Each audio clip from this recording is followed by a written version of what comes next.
আলোচনা প্রসঙ্গে প্রথম খণ্ড বইটির সত্ত্ব সৎসঙ্গ পাবলিশিং হাউস কর্তৃক সংরক্ষিত। 22শে আশ্বিন সোমবার 1346 বঙ্গাব্দ 9ই অক্টোবর 1939 খ্রিস্টাব্দ। সন্ধ্যাবেলায় শ্রী শ্রী ঠাকুর বাঁধের চৌকিতে বসেছিলেন। অনেকেই কাছে ছিলেন। কলকাতার একজন ব্যবসায়ী ভদ্রলোক জিজ্ঞেস করলেন, কিভাবে কৃতকার্য হওয়া যায়?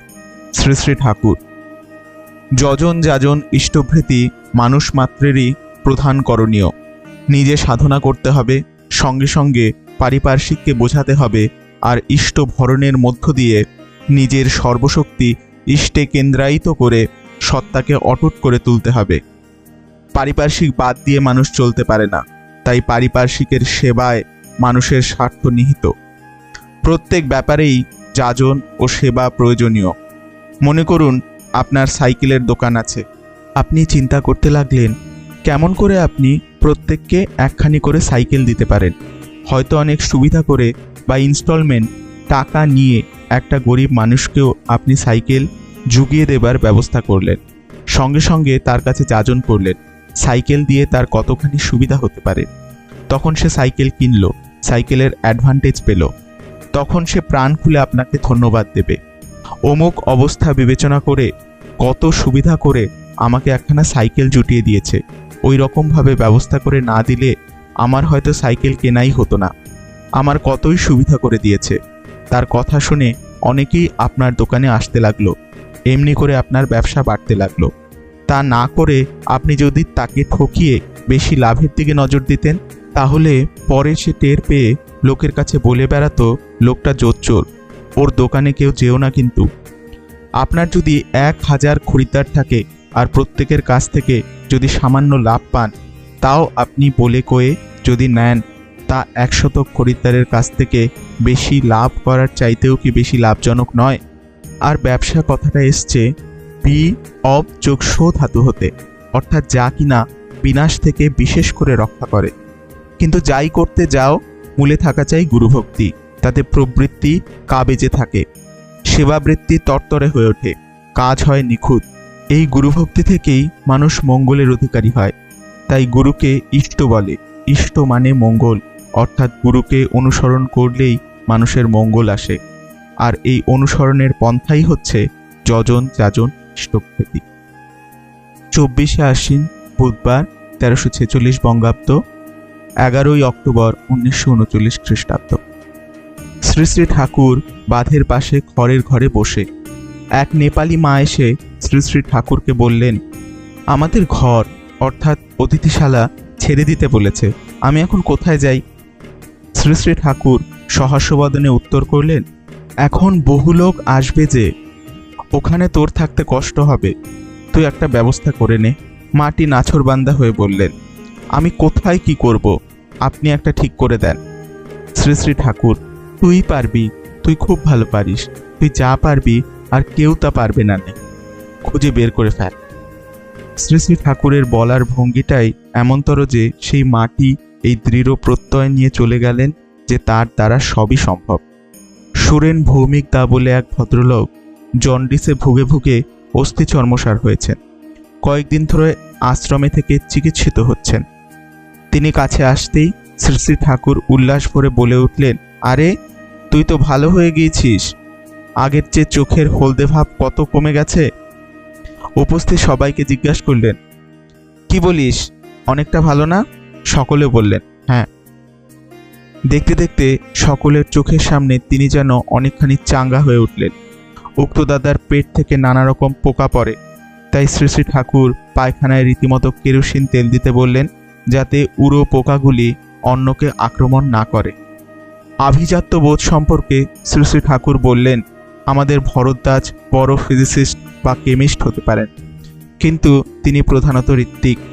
সেই গ্রাউন্ডে দাঁড়িয়ে তার সব কিছু, তিনি যাই হন না কেন, তার উষ্ণিস ও মেখলা তিনি ত্যাগ করেননি।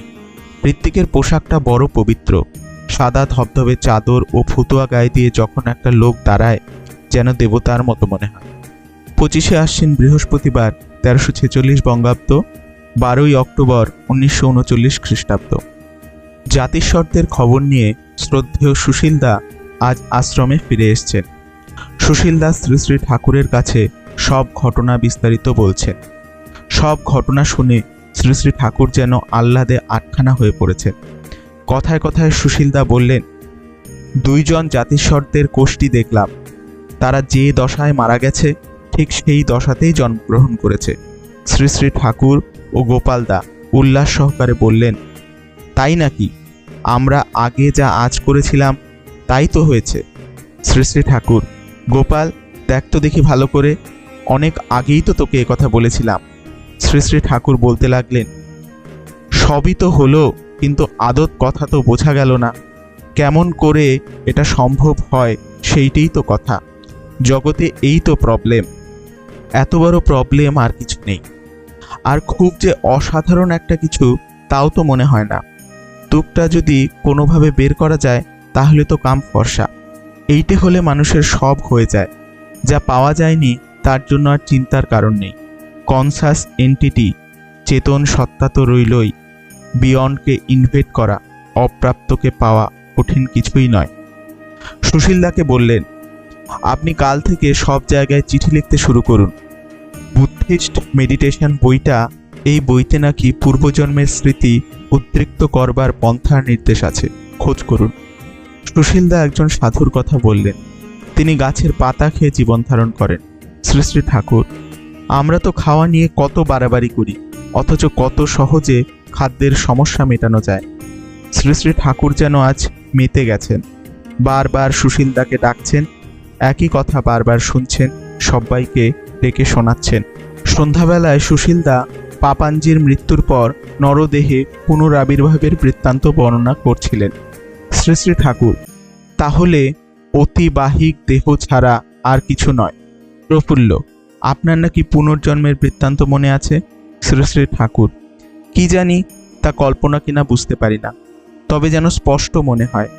আমি আর কর্তামা নদীতে একটা নৌকায় বেরিয়েছি। চারিদিকে কত কাসিম। কর্তামাকে এ কথা জিজ্ঞেস করেছি, কর্তামা আমার কথা উড়িয়ে দিয়েছেন। আমার মনে পড়ে এক সময় পাহাড়ের পাদদেশে ছিলাম। একটা পাথরের ওপর আমি বসতাম। সামনে দিয়ে পূর্ববাহী ছোট নদী বয়ে যেত। সেখানে লাল লাল সুন্দর পথ। আমার একটা বউ ছিল, সে আমাকে খুব ভালোবাসতো। এখন গেলে সে যেন এখনো আমাকে চেনে। এই জন্মের কথা মনে হয়, যেন ভূমিষ্ঠ হয়েছিলাম একটা ঘরে। সেখানে মিটমিট করে আলো জ্বলছিল। মা বলেছেন যে ঠিক এই রকমই নাকি হয়েছিল। আমি কত কি বোধ করি, সব রিয়েল মনে হয়। আচানক কত কথা মনে জাগে। আগে বলতাম না, এখন তো একটা বলি। একটোপ্লাজমিক বডি, কারণ দেহ সম্বন্ধে আবার কথা উঠল। শ্রী শ্রী ঠাকুর, জার্ম প্লাজম, জনন কোষ থেকে তো বডি, তার বিয়ন্ডে যে বডি তাই। গ্যাসাস জিনিসটা যখন লিকুইড হয়, স্টিম যখন কন্ডেন্স হয়ে ভেপারের রকমে আসে, তখন আমরা ফর্মটা দেখতে পাই। একটোপ্লাজমিক বডিটাও তাই, খুব ফাইন ম্যাটারের কম্পোজিশন ছাড়া আর কিছু নয়। প্রফুল্ল, শ্রী শ্রী ঠাকুর, রামকৃষ্ণদেবের মৃত্যুর পর স্বামীজি তো তাকে বহুবার দেখেছেন। শ্রী শ্রী ঠাকুর, স্বামীজি হয়তো দেখতে পারেন, কি আর একজন হয়তো দেখতে পারে, কিন্তু এনভায়রনমেন্টের সকলে যদি স্বাভাবিকভাবে না দেখতে পারে তাহলে কি হলো? আমার রকমটাই ওই রকম যে কংক্রিট না হলে আমার কিছু ভালো লাগে না। যদি কোনো ইনস্ট্রুমেন্টের মধ্যে দিয়ে কিংবা অন্য কোনোভাবে এনভায়রনমেন্টের সকলে মিলে বোধ করতে না পারি তাহলে খুশি হই না। তাই আমার কথাগুলির মধ্যে বোধ হয় ফিলোসফি, আর্ট, রিলিজন সব কিছু সায়েন্সে মার্চ করে গেছে।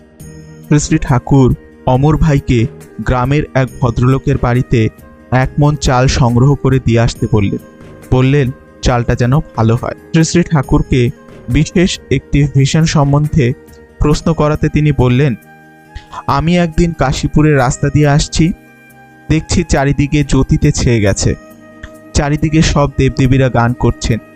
2টো লাইন আগে আমার মনে ছিল, অনেকবার বলেওছি। এখন স্বাগতম এই পদটা আমার শুধু মনে পড়ে। রাস্তা দিয়ে হাঁটতে হাঁটতে একদিন বেদবনের মধ্যে ঢুকে গেছিলাম।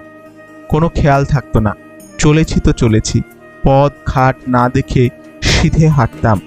কেউ বলে দিতে চেতনা আসতো। এখন অনেক সময় মনে হয় আমি বুঝি গাছ হয়ে আছি। ঘোড়ার পিঠে চাবুক মারাতে নাকি শ্রী শ্রী ঠাকুরের পিঠে দাগ পড়ে গিয়েছিল। তার কারণ জিজ্ঞেস করাতে বললেন, একজনকে হোঁচট খেতে দেখে যেমন আমরা ব্যথা বোধ করি, এও সেই ধরনের। ফিলিংটা এত স্ট্রং যে without physical stimulus nerve irritated হয়। ভৌতিক উত্তেজনা ছাড়াও স্নায়ু উত্তেজিত হয়, যেমন নাইট পলিউশন, স্বপ্নদোষ। মনে হয় যেন সেক্সুয়াল ইন্টারকোর্স, যৌন সংস্রব হচ্ছে, কিন্তু প্রকৃতপক্ষে তা হয় না, তবু সিমেন ডিসচার্জ হয়। যারা খুব ভালোভাবে সস্তৈনী পালন করেন তারা যদি সস্তৈনীর ফুল টুল দিয়ে কবচ করে দেন, নাকি খুব ফলপ্রদ হয়। শ্রী ঠাকুর এই সম্পর্কে বললেন, বোধহয় একটা ভাইটাল পুশ, জীবনীয় উদ্দীপনা দিতে পারে তারা।